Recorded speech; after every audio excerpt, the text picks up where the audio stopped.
Hola a todos, hoy vamos a meternos de lleno en un enigma histórico que es sinceramente fascinante.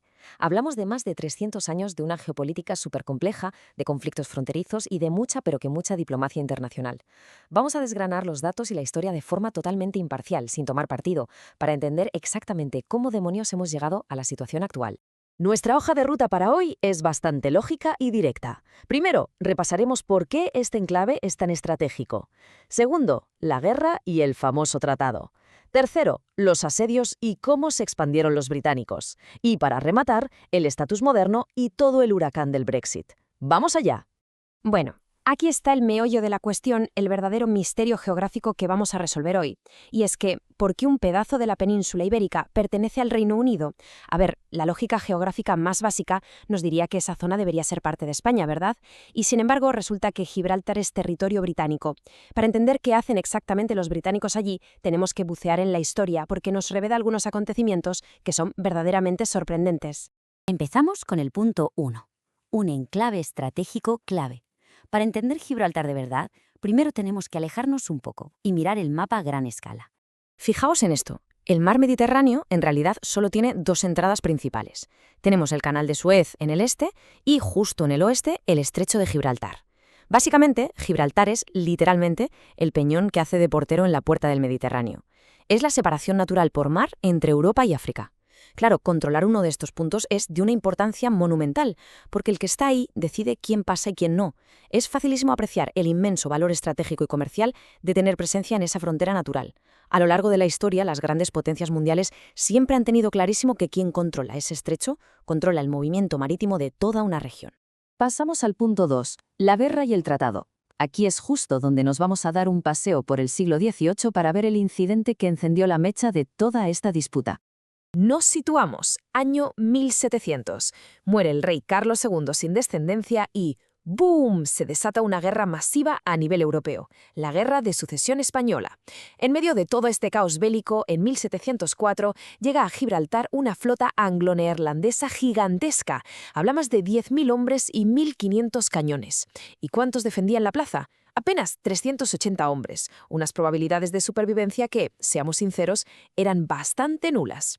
Ante semejante poderío, lógicamente a la guarnición no le quedó otra que rendirse rápido. Finalmente, después de años de muchísimo conflicto por toda Europa, se firma la paz en 1713 con el famosísimo Tratado de Utrecht. Y ojo aquí, porque el punto absolutamente crucial es el texto de este tratado legal de 1713. Sus palabras sigan resonando hoy en día. El acuerdo establecía dos condiciones principales que hay que entender muy bien. Primero, España le cedía al Reino Unido el territorio como propiedad, pero atención, la soberanía, en su interpretación legal más estricta, seguiría siendo española. Y segundo, metieron una cláusula interesantísima que decía que Gibraltar volvería a la corona española si, en algún momento futuro, los británicos decidieran irse. Estos datos son importantísimos porque forman la base exacta de las reclamaciones modernas de España.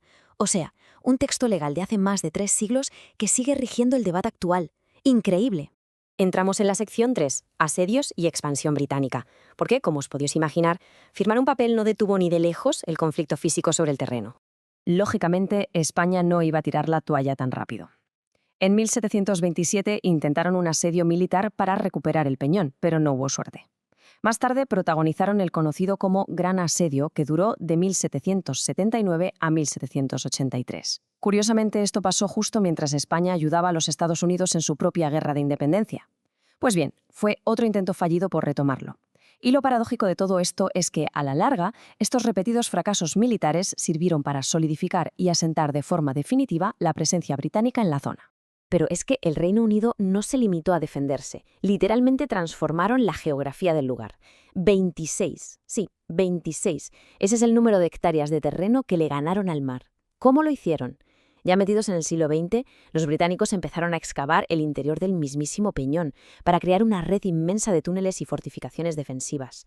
Y, de forma súper ingeniosa, cogieron todos los escombros de esa colosal obra de ingeniería y los usaron para rellenar la costa, expandiendo artificialmente el tamaño de Gibraltar. Una auténtica locura. Y ojo, porque la expansión no fue solamente hacia el agua, 800 metros. Esa es la distancia que la frontera avanzó físicamente sobre el istmo neutral que une Gibraltar con la península ibérica. En 1909 plantaron la famosa verja de Gibraltar, haciendo oficial la ocupación de un trozo de tierra que, en teoría, era neutral. Más adelante, en 1938, en una época en la que la tensión internacional se cortaba con un cuchillo, se aprobó construir un aeropuerto militar cuya pista se metía de lleno en esos 800 metros ocupados. Hablamos de una expansión súper gradual y metódica. Bueno, y esta expansión también afecta a las aguas, claro, lo que ha generado un conflicto diplomático que sigue más vivo que nunca. Aquí tenemos dos posturas totalmente enfrentadas. Por un lado, el Reino Unido reclama su derecho sobre 12 millas náuticas, basándose en la moderna Convención de la ONU sobre el Derecho del Mar. Por el otro, España se apoya en la historia y saca a relucir el Tratado de Utrecht. El tratado decía que las aguas llegaban solo hasta donde pudieran alcanzar los cañones de la fortaleza de aquella época, es decir, estrictamente el puerto, y se acabó. Es el choque perfecto, la ley internacional moderna frente al derecho histórico puro y duro.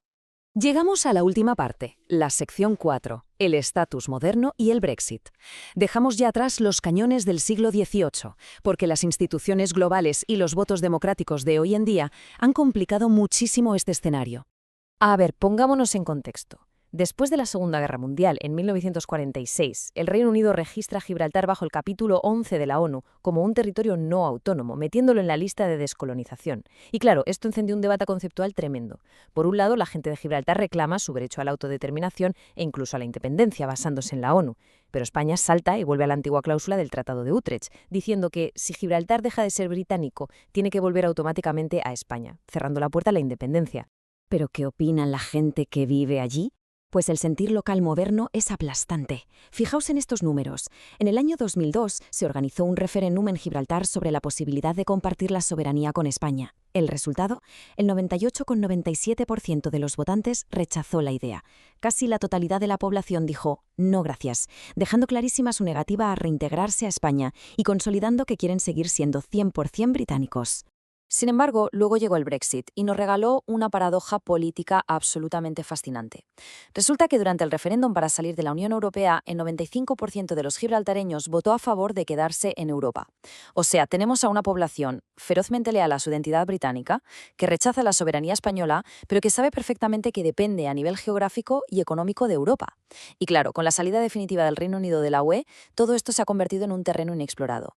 Así que, después de este viaje por estrategias navales, tratados centenarios y dilemas democráticos modernos, nos queda una gran reflexión final.